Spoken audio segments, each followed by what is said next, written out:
राजस्थान की मिट्टी वीरों के शौर्य और बलिदान के लिए ही मशहूर नहीं है, बल्कि कई प्रेम कहानियों के लिए भी है। यहाँ कभी एक वैश्य ने अपने प्रेम के लिए पूरी सल्तनत को चुनौती दे दी, तो कभी एक दासी के रूप के आगे एक राजा नतमस्तक हो गया। राजस्थान की सबसे चर्चित प्रेम कहानी ढोला मारू की मानी जाती है। आज भी इस प्रेमी जोड़े का जिक्र यहाँ के लोक गीतों में होता है। ढोला नरवर के राजा नल का पुत्र था, जिसे इतिहास में ढोला व साल कुमार के नाम से जाना जाता है। ढोला का विवाह बालपन में जांगलू देश के पुंगल नामक ठिकाने के स्वामी पंवार राजा पिंगल की पुत्री मारूवड़ी के साथ हुआ था। उस वक्त ढोला 3 वर्ष का और मारूवड़ी मात्र 1.5 वर्ष की थी, इसलिए शादी के बाद मारूवड़ी को ढोला के साथ नरवर नहीं भेजा गया। बड़े होने पर ढोला की एक और शादी मालवड़ी के साथ हो गई। बचपन में हुई शादी के बारे में ढोला लगभग भूल ही चुका था। उधर जब मारूवड़ी बड़ी हुई तो माँ बाप ने उसे ले जाने के लिए ढोला को कई संदेश भेजे। ढोला की दूसरी पत्नी मालवड़ी को ढोला की पहली शादी के बारे में पता चल गया था। उसे यह भी पता चल गया था कि मारूवड़ी जैसी बेहद खूबसूरत राजकुमारी कोई और नहीं। सो उसने डाह और ईर्ष्या के चलते राजा पिंगल द्वारा भेजा गया कोई भी संदेश ढोला तक नहीं पहुँचने दिया। वह संदेश वाहकों को ढोला तक पहुँचने से पहले ही मरवा डालती थी।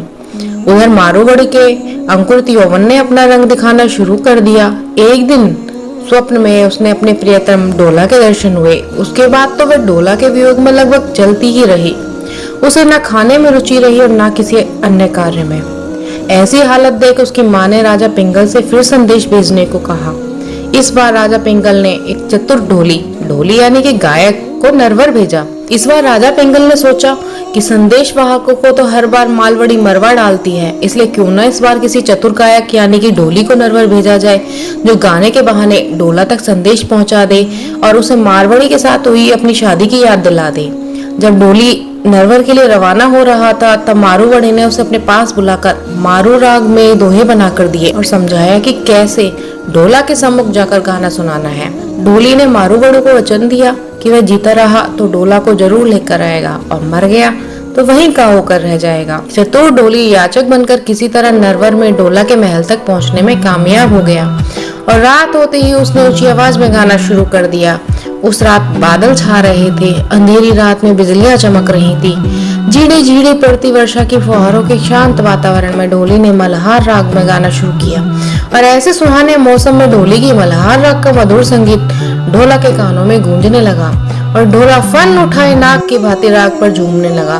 तब ढोली ने साफ शब्दों में गाया, ढोला नरवर सेरिया धड़ पुंगल गलिहाय।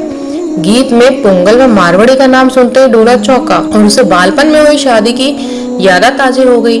ढोली ने तो मल्हार और मारू राग में मारवड़ी के रूप का ऐसा वर्णन किया कि जैसे पुस्तक ही खोलकर सामने रख दी हो। उसे सुनकर ढोला तड़प उठा। ढोली पूरी रात गाता रहा। सुबह होते ही ढोला ने उसे बुलाकर पूछा तो उसने पुंगल से लाया मारूवड़ी का पूरा संदेश सुनाते हुए बताया कि कैसे मारूवड़ी उसके वियोग में जल रही है। आखिर ढोला ने मारूवड़ी को लाने और पुंगल जाने का निश्चय किया, पर मालवड़ी ने उसे रोक दिया। ढोला ने कई बहाने बनाए, पर मालवड़ी उसे किसी न तरह रोक देती। पर एक दिन ढोला ने बहुत तेज चलने वाले ऊंट पर सवार होकर मारूवड़ी को चल दिया और पुंगल पहुंच गया। मारूवड़ी ढोला से मिलकर खुशी से झूम उठी। दोनों ने पुंगल में कई दिन बिताए, और एक दिन ढोला ने मारूवड़ी के साथ अपने ऊंट पर बिठा नरवर जाने के लिए राजा पिंगल से विदा ली। कहते हैं रास्ते में रेगिस्तान में मारूवड़ी को सांप ने काट खाया, पर शिव पार्वती ने आकर मारूवड़ी को जीवन दान दे दिया। आगे बढ़ने पर ढोला उमर और सुमरा के षड्यंत्र में फंस गया। उमर और सुमरा ढोला को घात से मारकर मारूवड़ी को हासिल करना चाहता था। सूरज के रास्ते में जाजम बिछा महफिल जमा कर बैठ गया। ढोला जब उधर से गुजरा तो उमर ने उससे मनुहार की और ढोला को रोक लिया। ढोला ने मारूवड़ी को ऊंट पर बैठने रहने दिया और खुद उमर के साथ आकर अमल की मनुहार लेने लगा। उमर सुमरा के षड्यंत्र का ज्ञान ढोली की पत्नी को था।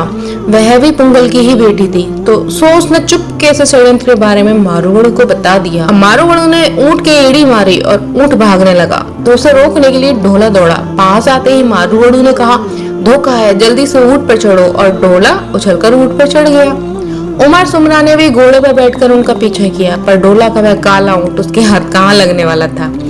ढोला मारूवड़ी को लेकर नरवर पहुंच गया और उमर सुमरा हाथ मलता रह गया। नरवर पहुंच गए चतुर ने सौते डाय की नोकझोंक का समाधान भी किया।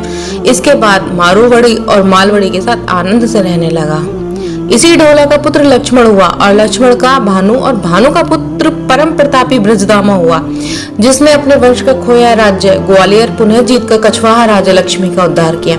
आगे चलकर इसी वंश का एक राजकुमार दूल्हे राय राजस्थान आया, जिसने मांची, भांडारेस, खो, झोटवाड़ा आदि के मीणों को मारकर अपना राज्य स्थापित किया। उसके बाद उसके पुत्र काकिल देव ने मीणों को परास्त करके आमेर पर अपना राज्य स्थापित किया, जो देश की आजादी तक उसके वंशजों के पास रहा। यही नहीं, इसके वंशजों में स्वर्गीय भैरव सिंह शेखावत भी इस देश के उपराष्ट्रपति बने।